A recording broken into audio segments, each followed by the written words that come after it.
이제 서머리를 하고 마무리하도록 하겠습니다. 이번 토픽에서 우리는 인공신경망 (Artificial Neural Network)라는 내용을 살펴봤습니다.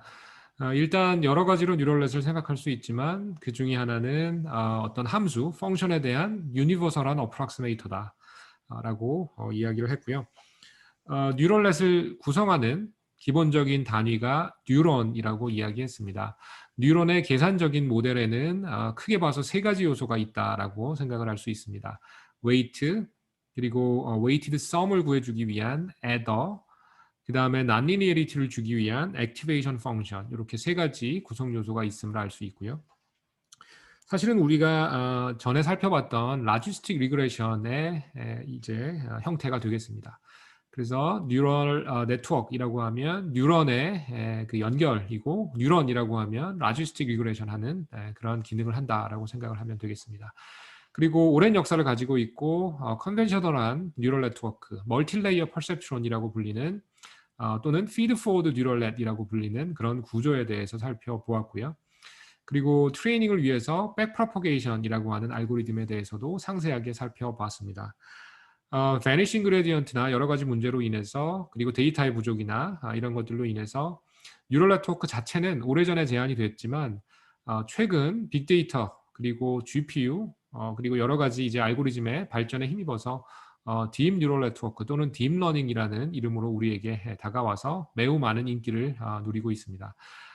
최근에 다양한 종류의 딥 뉴럴 네트워크가 제안이 되었고, 컴퓨터 비전이나 NLP, 즉 시각지능이나 음성지능, 언어지능 쪽에 사용이 됨으로써 다양한 응용들을 우리가 접할 수 있게 되었습니다. 자, 히든 레이어라고 하면 입력 레이어와 출력 레이어를 제외한 그 사이에 있는 레이어라고 했고, 그 히든 레이어에 있는 히든 뉴런들은 어떤 피처를 디텍션해주는 그런 기능을 한다라고 했습니다. 그래서 히든 레이어의 숫자가 늘어날 때 그 뉴럴넷이 나타낼 수 있는 함수 또는 뭐 클래시피케이션 문제라고 치면 그 뉴럴 네트워크가 학습할 수 있는 바운더리의 모양이 더욱 복잡해질 수 있다라는 거죠. 그런 면에서는 좋지만 이제 트레이닝이 하나의 레이어를 증가시킬 때마다 그레디언트가 베니싱하는 베니싱 그레디언트 문제로 인해서 트레이닝의 어려움은 올라간다라는 이야기도 했습니다. 그래서 딥 뉴럴 네트워크를 실제로 베니싱 그레디언트나 이런 문제로부터 조금 그 잘 대처하면서 트레이닝 시킬 수 있는 다양한 방식들이 제안이 되어 왔고요. 그리고 백프로포게이션을 위시한 이런 뉴럴넷의 트레이닝 방법을 한번 살펴보았는데, 크게 봐서는 두 종류의 흐름이 있습니다. 첫 번째는 순방향 forward propagation이라고 해서 입력의 데이터를 가하고 그리고 출력에 각 뉴런의 액티베이션을 얻어내는 그런 방법, 그런 흐름이라고 볼 수 있고요. 그 다음에 그 백프로포게이션 할 때 설명했던 이런 그 백워드 프로포게이션 방향으로 에러가 흐른다라는 이야기도 했습니다. 자, 그래서 forward propagation에 대해서 조금 더 살펴보면 입력 x가 주어지고 나서 그 x가 hidden 뉴런, 우리는 z라고 불렀고, 이런 hidden 뉴런을 거쳐서 아웃풋 뉴런, h라고 불렀던 그 아웃풋 뉴런들로 전파되는 그런 과정을 우리는 forward propagation이라고 했습니다. 입력에서 hidden으로, 그리고 hidden에서 아웃풋으로 가는 그런 흐름이었고요. 액티베이션 펑션으로는 다양한 것이 사용될 수 있습니다. 가장 먼저 제안되었던 그런 뉴럴 네트워크에서 사용되었던 액티베이션 펑션 중에 하나는 우리가 배웠던 라지스틱 시그모이드가 됩니다. 그래서 0에서 1 사이의 값을 갖는 라지스틱 시그모이드이고요. 이런 이유로 인해서 뉴럴넷의 가장 기본 단위가 되는 뉴런이 이제 사실은 라지스틱 리그레션을 하는 그런 모델이다라는 이야기도 했고요. 최근 들어서 피드 포워드 뉴럴넷에서는 이런 형태의 렐루를 액티베이션으로 쓰는 것이 더 널리 이제 사용이 됩니다. 그 이유는 뭐 여러 가지가 있겠지만 일단 최소한 S가 0보다 큰 이런 액티베이티드 되는 그런 영역에서는 베리싱 그레디언트 문제에 상대적으로 유리하다라는 그런 면이 있겠죠. 자, 그리고 히든 레이어의 경우에는 이 오른쪽 그림에서 GJ라는 그런 이름으로 불러주고요. 사실은 이제 다양한 인풋으로부터 그 값을 받아서 웨이티드 썸을 하고, 그렇죠? 이 안에 있는 웨이티드 썸을 하고, 그리고 액티베이션을 취하는 그런 과정을 따르게 됩니다. 자, 그 다음에 아웃풋 레이어, 예를 들면 K번째 아웃풋 뉴런, HK라고 불렀고요. 역시 다른 그 전 단계에 있는 다양한 뉴런으로부터 입력을 취한 뒤에 역시 액티베이션 취하고 K번째 출력값을 내는 그런 구조로 되어 있습니다. 그래서 히든 뉴런인 ZJ 측면으로는 이렇게 쓸 수 있고요. 그 다음에 ZJ라고 하는 것이 사실은 이제 XI라고 하는 입력 뉴런들의 어떤 입력의 어떤 값으로부터 구할 수 있는 그런 그 값이기 때문에 두 번째 이 부분과 같이 이렇게 전개할 수 있습니다. 자, 그 다음에 백워드 프로포게이션을 살펴보면 이제 아까 그림 상으로 보면 여기에 ZJ라는 것이 있고 순방향으로는 이제 SK, SJ겠죠 여기서는. 그래서 이제 J번째 뉴런의 웨이티드 썸 그리고 그것을 액티베이션을 통과시키면 ZJ가 된다라고 했고요. 그래서 델타 J라고 하는 것이 이제 그 전 단계, 즉 출력 쪽에 가까운 그런 뉴런으로부터 에러의 정보를 가지고 전달이 된다라고 했어요. 그래서 순방향으로는 만약에 이 뉴런의 경우에 SJ 그리고 액티베이션을 거치면 ZJ가 된다면 이제 역방향으로 어떻게 되는지 우리 자세히 살펴봤고요. 정확히는 만약에 이제 이쪽에 들어오는 이 값을 델타 J라고 했을 때 이 델타 J란 이 입력에 만약에 스타라고 하는 값이 들어온다면 스타 곱하기 이 액티베이션의 미분값 그런데 순방향으로 SJ에서 이벨류에이트한 미분값을 곱하면 그것이 여기서 델타 J가 된다라는 이야기 자세하게 했습니다.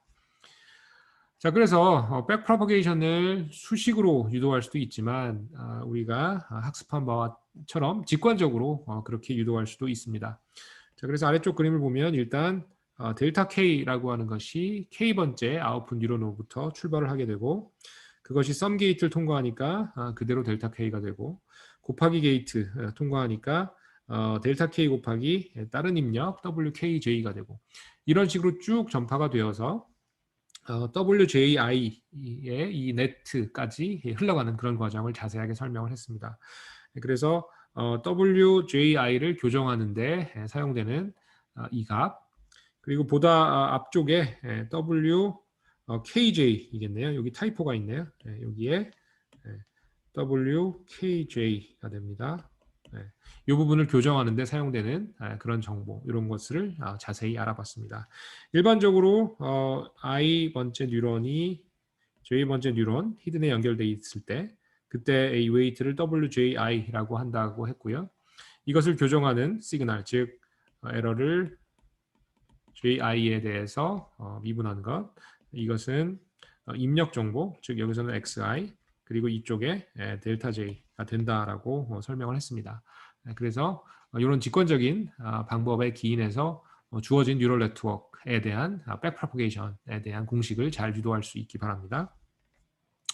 자, 그래서 인풋 투 히든 웨이트 즉 이 부분이죠. 이것을 교정하는 데 사용되는 이 그레디언트 값은 이렇게 I번째 입력 뉴런으로부터 J번째 히든 뉴런으로 연결되는 여기에 웨이트 WJI인 것이고 방금 설명한 바와 같이 이쪽에 델타 J 그리고 이쪽에 XI 이 둘을 곱함으로써 얻을 수 있습니다. 그래서 이 델타 J를 또 생각해 보면 델타 J라는 것은 이제 그 하나 전 레이어 출력이 하나 더 가까운 그쪽 레이어 우리 이 간단한 이그젬플에서는 아웃풋 레이어에 해당을 하고요. K가 1부터 라지 K까지 총 라지 K개의 그런 뉴런이 있고 그들의 어떤 값을 모두 서메이션해서 구하는 그런 공식에 대해서도 자세히 설명을 했습니다. 자, 그 다음에 이런 델타 J하고 XI가 구해지게 되면 마이너스 에타를 곱해서 결국은 WJI를 교정하게 되고요. 우리가 잘 알고 있는 스토캐스틱 그레디언트 디센트 즉 WJI는 WJI 빼기 에타의 델타 J XI다라고 하는 이 공식에서 우리 이미 설명을 했습니다. 마찬가지로 히든에서 아웃풋 즉 WKJ 이 부분이죠. 이 부분은 상대적으로 조금 수월하게 인풋 투 히든 웨이트 WJI보다는 상대적으로 조금 수월하게 구할 수 있고요.